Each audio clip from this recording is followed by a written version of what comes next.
Also Frankenstein steht hinter allem. Hallo und herzlich willkommen zu Frankensteins Kaiju-Kunde. Bei uns kommt es auf die Größe an.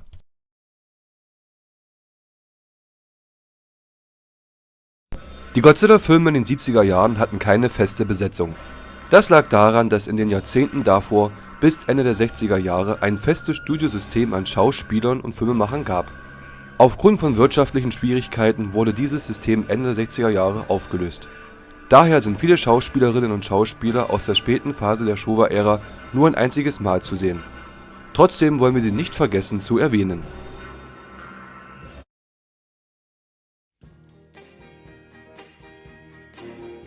Robert Dunham ist einer der westlichen Schauspieler, die eigentlich keine Schauspieler waren.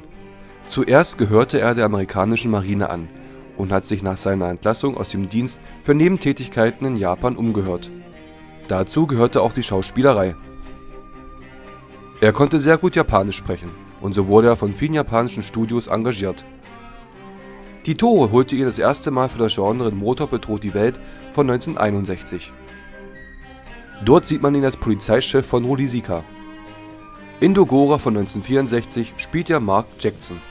Doch seine bekannteste Rolle ist die des Anführers des Reiches Zetopia in King Kong Dämon aus dem Weltall von 1973. Bei den Recherchen fiel uns auf, dass dieser Charakter einen Namen hat. Er heißt Kaiser Antonio. Ebenso war er auch als Stuntman tätig. In diesem Film ist er einer von den Motorradfahrern. Robert Dunham war wohl ein Mensch, der immer ganz vorne dabei sein wollte. Aber nicht im negativen Sinn gemeint. Das merkt man seiner Schauspielerei auch an. Er starb am 6. August 2001 in den USA.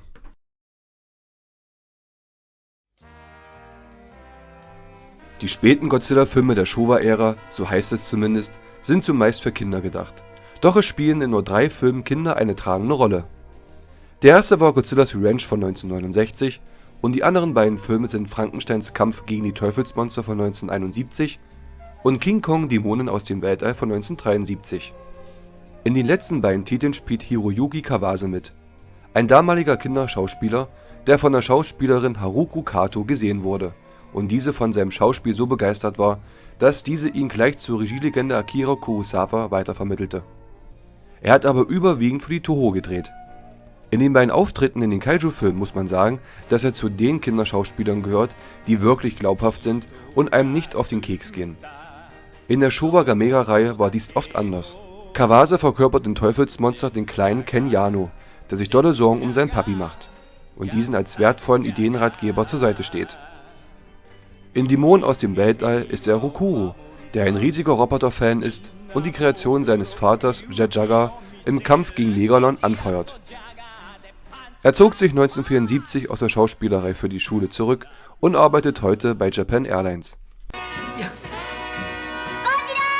Bye bye!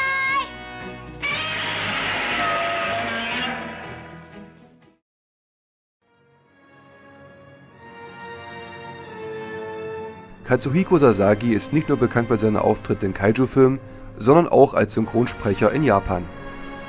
Seine erste Rolle war die des Erfinders Goro Ibuki in King Kong Dämon aus dem Weltall von 1973. Danach holte ihn Regisseur Ishiro Honda für die Brut des Teufels zurück und er stellte den tragischen Charakter des Dr. Ichinose dar. Dieser ist zuerst ein Idealist und Romantiker. Er hat Gefühle für Katsura, der Tochter des Wissenschaftlers Dr. Mafune, der sich auf die Seite der Außerirdischen gestellt hat. Auch Katsura ist an ihm interessiert, jedoch zwingt sie ihre technische Seite, die die Außerirdischen ihr eingepflanzt haben, zur Kälte. In seinen Armen ist sie sich dessen bewusst und begeht Suizid. Wahrlich tragisch. Auch im Katastrophenfilm Prophecies of Nostradamus hatte er einen Auftritt. In der Heisei-Ära sehen wir Sasaki in Godzilla vs. Biolante als einen Armeeangehörigen und in Duell der Megasaurier als den Paläontologen Dr. Masaki. Dies ist auch seine letzte Rolle in dem Genre. Im Monsterverse synchronisierte er die Rolle des Admirals Dance.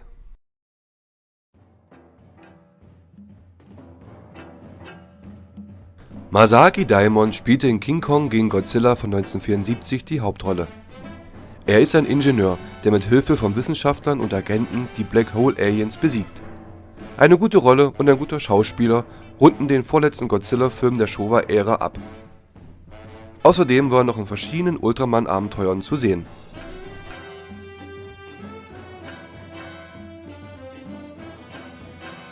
Goro Mutsumis Rolle in den beiden letzten Filmen der Showa-Ära, King Kong gegen Godzilla und die Brut des Teufels, war die des Kommandeurs der Black Hole Aliens. Er bringt die Charaktere schön sadistisch und brutal rüber. Natürlich war er auch in anderen Kino- und Fernsehproduktionen dabei. Die Kaiju-Filme sind aber am bekanntesten. Er ist ebenfalls als Synchronsprecher tätig. In Frankenstein Zweikampf der Giganten von 1966 synchronisiert er Russ Tamblins Rolle Dr. Kitai, eigentlich im Original Dr. Stewart genannt, für die japanische Version.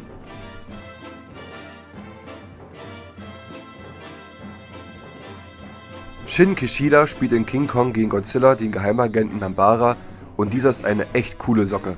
Trocken, locker und absolut abgebrüht gibt er der Rolle Charakter. Er war in der Filmwelt ein vielbeschäftigter Mann. Kishida war unter anderem als Schauspieler, Synchronsprecher, Drehbuchautor und Regisseur tätig. Er hatte ein großes Interesse an Fantasy- und Science-Fiction-Produktionen und war daher auch oft bei Ultraman und anderen Tokusatsu-Serien dabei. Für die Serie Ultraman Returns kreierte er sogar ein Kaiju namens Prisma. Durch seine Rolle eines Vampirs in der Bloodthirsty-Trilogie wird er auch als japanischer Christopher Lee bezeichnet. Leider starb Shin Kishida mit nur 43 Jahren an Speiseröhrenkrebs am 28. Dezember 1982.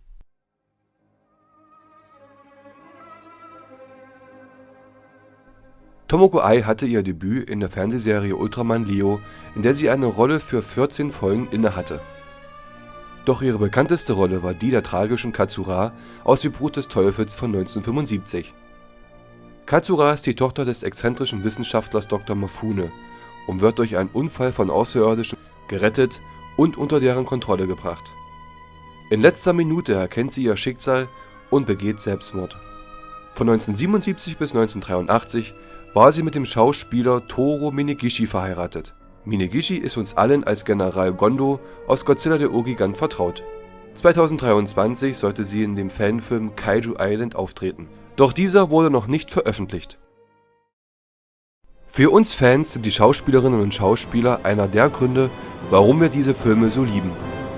Der Kaiju-Äger hat seine Faszination nicht nur aufgrund durch die imposante Figur des Godzilla und anderen Kaiju oder durch atemberaubende Kampfszenen.